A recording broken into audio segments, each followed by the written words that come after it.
Pinas. Oy, magandang umaga mo muna sa mga nagpapa-attendance check kanina pa dyan sa EXO. Si Sara Concepcion, 35 minutes ago. Ayan ma'am ha, pasensya na po kayo. Magandang umaga po sa inyo. Ganon din si Jepoy Manggay ng Barangay Pagsawitan. Ito yung mga palagi naman, mga regular viewers dati. Ito si Ma'am Eli Trinidad. Andyan na rin si Josh Kyle Edip, gising na rin. At si Ma'am Lolit Campanero na pinapabati ang lahat ng miyembro ng Campanero family. At si Charina Centeno.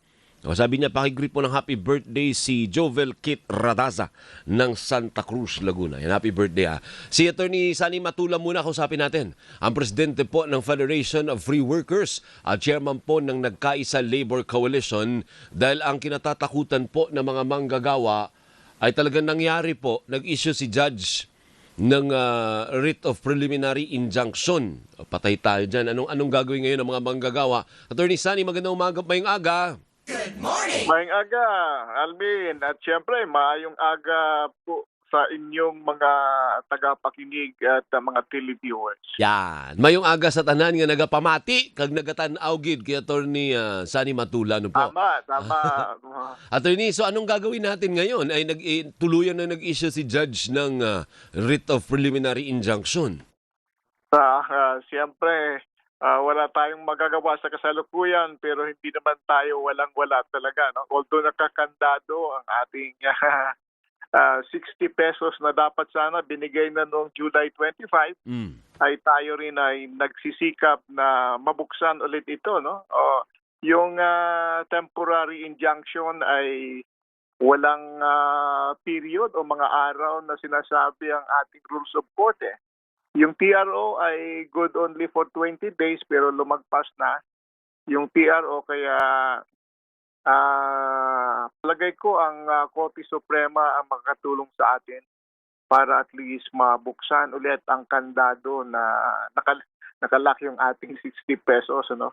Hindi, proteka muna, Attorney Sani. Na-establish na po ba? Sabi ko nga po kanina sa intro ko, dapat i-establish muna natin kung may puder nga ba talaga si Judge to do that. Ayun, yun yung ating motion for leave to intervene, ni-raise natin yan. Pero maski pagpasok na, hindi pa tayo nakapasok.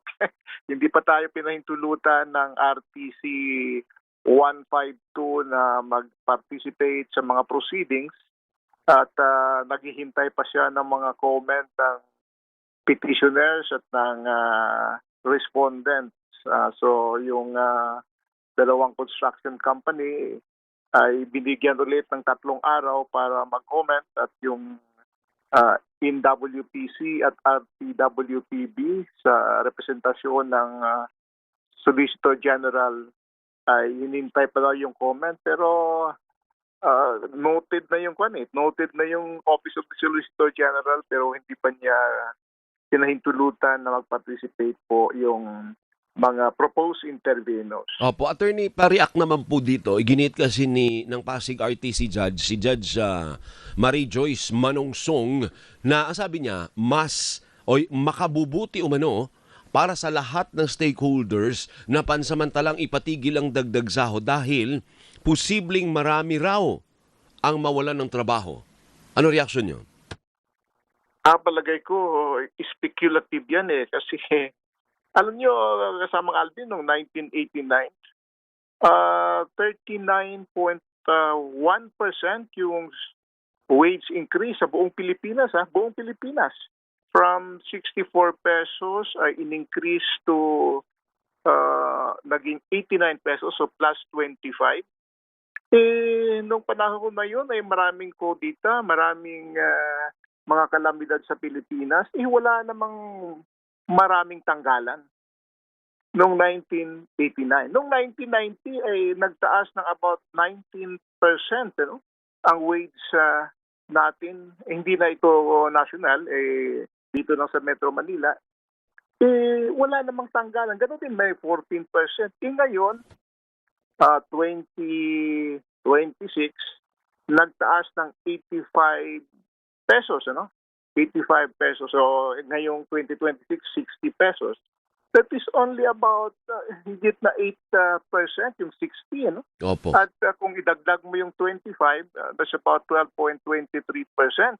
12.23% compared mo nung 39% noong 1989, 19% noong 1990, at iba pang mga taon. Wala namang mahabang o maraming tanggalan o sarahan ng kumpanya. Kaya palagay ko, Pero palagi naman palagi naman yun ginigit ng mga employer Yun ang palaging banta na pag binigay namin yung ganito maraming mawawalan ng trabaho. Pero yung sinasabi nga po ninyo, hindi naman po nangyayari. Anyway, Attorney Sani, ano ang gusto po ninyong mensahe? Anong gusto niyo sabihin sa lahat ng mga minimum wage earners na nabitin po?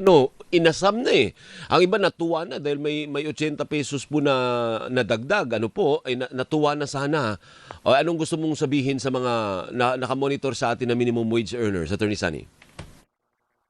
Siyempre, dapat tulungan natin yung ating mga sarili. Una-una, ipagdasal natin na pagbigyan ng Korte Suprema yung petisyon ng kamanggagawa ng Federation of Free Workers na inihain namin noong Agosto 12, questioning yung kapangyarihan ng mga RTC na makialam sa ating issue ng sahod. Unang-una po ay sinasabi natin na walang kapangyarihan dahil prohibited po sa ilalim ng Labor Code, Article 126. The law is clear. No prohibited yung injunction. At siyempre, may mga iba pang mga batas na nagsasabi na dapat hindi makialam ang RTC sa mga sahod. Halimbawa, yung ating Rule 58, may namyenda na Batas Pambansa 244, at ang sinabi ng 244, yung mga special laws katulad ng Agrarian Reform Law at yung labor law at iba pang social legislation ay hindi dapat yan pinakailaman ng regular court, lalong-lalo na kung may mga provision sa batas na nagsasabi na prohibited yung injunction. Maliban dyan na kasamang Alvin, nabasa ko doon sa Supreme Court benchmark o yung guidelines para sa mga huwes, ay may provision doon na kapag ang quasi-judicial body o isang quasi-legislative body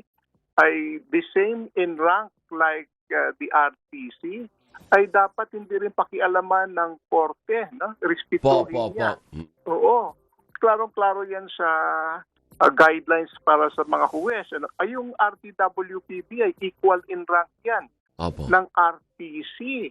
Mga quasi-judicial body. Yung DWPC ay mas mataas pa sa RTC. Kaya palagay ko ay hindi lamang yung batas ang sinuway, kundi maski yung guidelines sa mga huwes ay sinuway ng ating kagalang-galang na hukom. Hanggang dyan muna tayo, Attorney Sani. Mayong aga ha. Damogid nga salamat. Thank you po. Bye po kayo. Mabuhay ka, si Attorney Sani Matulang, President po ng Federation of Free Workers at Chairperson po ng Nagkaisa Labor Coalition. Sa oras na 6:48,